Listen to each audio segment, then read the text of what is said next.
This, ladies and gentlemen, is why you don't take breaks from auditioning.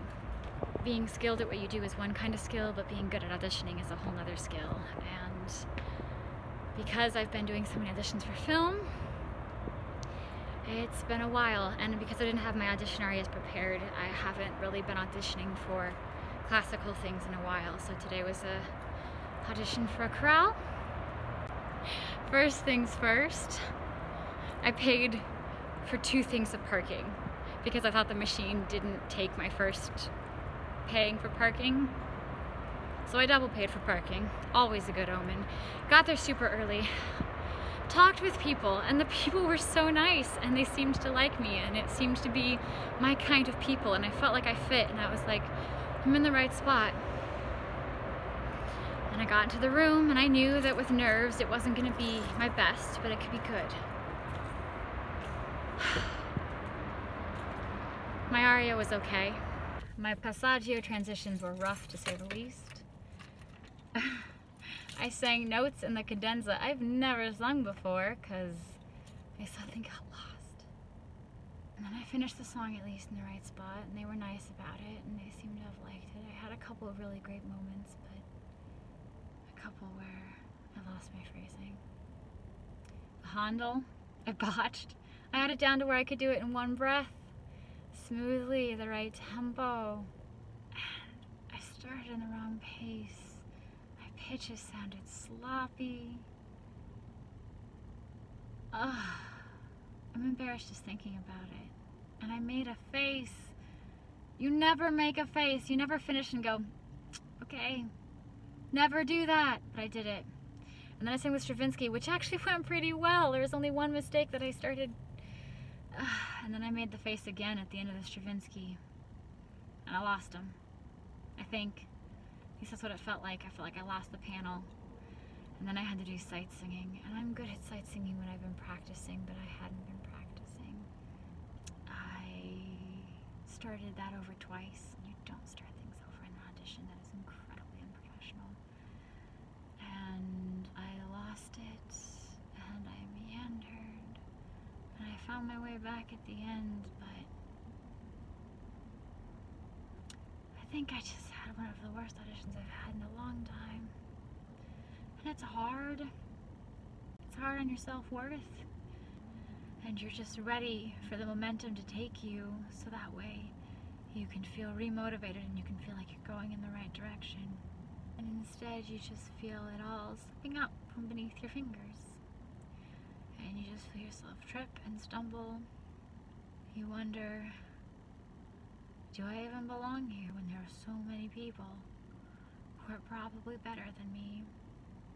Not like have a better voice, but who know exactly how to do all this with no mistakes. Perfectly, even when nervous, people who are older than me and done more. And it makes you feel like, who do I think I am?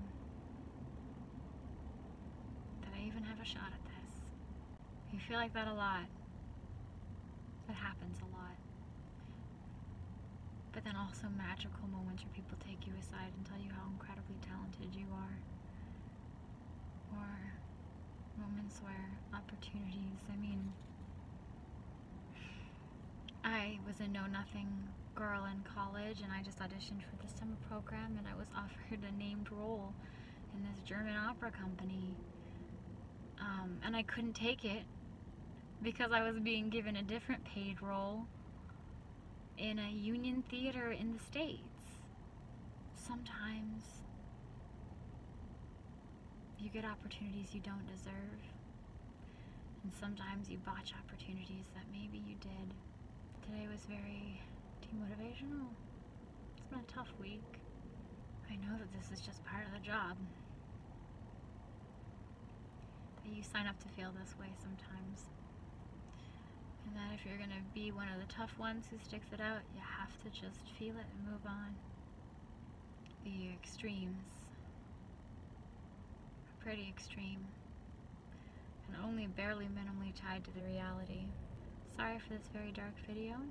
There's a couple different ways that I usually respond to auditions. thrilled, bubbly, want to talk to everyone. Thrilled and starving, just hunger, because I'm too nervous to eat beforehand, and just relaxed, happy it's over. Just ready to be a normal person for a little bit and not be someone who's worried about an audition. And then there's this type, which does not happen to me often, but happens now and again, where you still feel sick to your stomach because you just feel, fair warning, I could be totally off. Some days you have no idea how you actually did in an audition.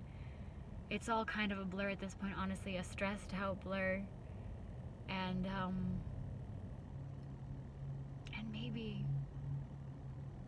I was the only one who saw it that terribly. Maybe they saw something flawed, but reasonably good.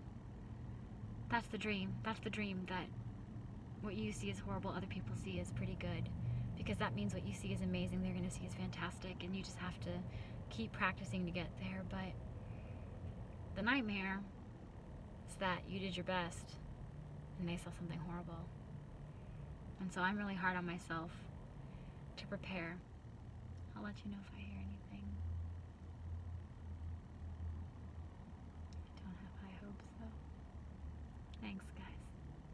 I'll make sure to give you an optimistic audition someday.